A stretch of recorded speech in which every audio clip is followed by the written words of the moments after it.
So, it's official now. The US has imposed a 104% tariff on all Chinese goods. Everything. That's not protectionism. That is a strategic firewall. And at the same time, Pete Hegseth, the Secretary of Defense, just declared, "Together, we will take back the Panama Canal from China's influence. China did not build this canal, China doesn't operate this canal, and China will not weaponize this canal." These aren't isolated moves. This is part of a larger strategy.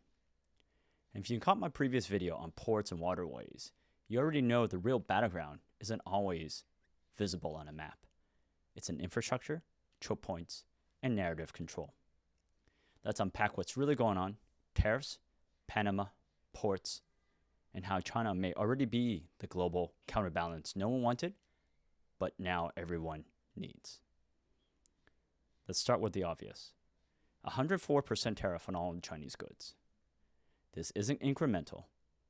This is a full spectrum economic warfare. Yes, they'll say it's about leveling the playing field or saving American jobs.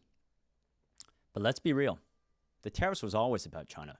Not Vietnam, not India, not Mexico. Just China. We've seen this game before. Tariffs on steel, solar, chips. But now, it's all in. From kitchen appliances, to car parts, to iPads and iPhones. So what does this all mean?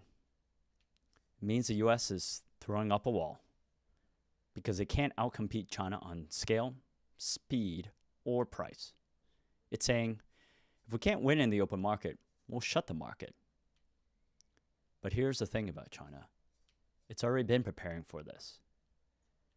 It's been building its own ecosystem through trade with the global south, through domestic rebalancing, and yes, through control of ports and supply chains. Which brings us back to, now, Pete Hegseth, the Secretary of Defense, stepping onto the U.S. renovated pier in Panama City and says, "Together we will take back the Panama Canal from China's influence." Bold words. But let's break it down. Because China does not actually own the Panama Canal. It doesn't operate it. Panama does. So where's the influence? It's in the ports on either side of the canal, operated by Hutchison Whampoa, a company tied to Ka-shing from Hong Kong. But here's a twist most people miss. Ka-shing is not the CCP. In fact, he's had his own friction with Beijing. When he tried to sell these ports, China stepped in and blocked the sale.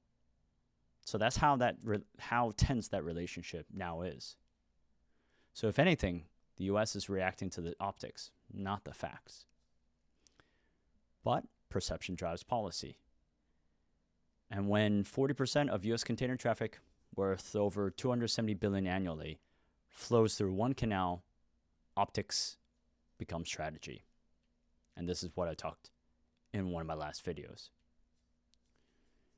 And if you indeed saw my previous video on ports and global checkpoints, you know control of trade infrastructure equals control of leverage. Ports aren't just about cargo. They're about power projection. Whoever controls the terminals controls timing, flow, and cost. Whoever controls the waterways can dictate access or deny it. And that's why suddenly the US is so vocal. It sees what China's been doing for 20 years, quietly, methodically, buying up the hardware of global trade. Not flashy, but surgical. So where does this all go? Here's the bigger picture. China is already the counterbalance. Now, not because it's perfect, not really because it's loved, but because it's present everywhere. Building roads in Africa, constructing ports in Latin America, shipping EVs to Europe, wiring Southeast Asia with fiber. Meanwhile, the US is playing defense with tariffs and threats. China is offering infrastructure, loans, and long-term projects. The US is offering lectures, sanctions, and occasionally a carrier group. And countries in the global south, they're not dumb. They are noticing. They're not choosing sides, they're choosing options. In this emerging multipolar world, China has become the default hedge. It's not about ideology anymore. It's about reliability, optionality, and speed. So what does this all mean?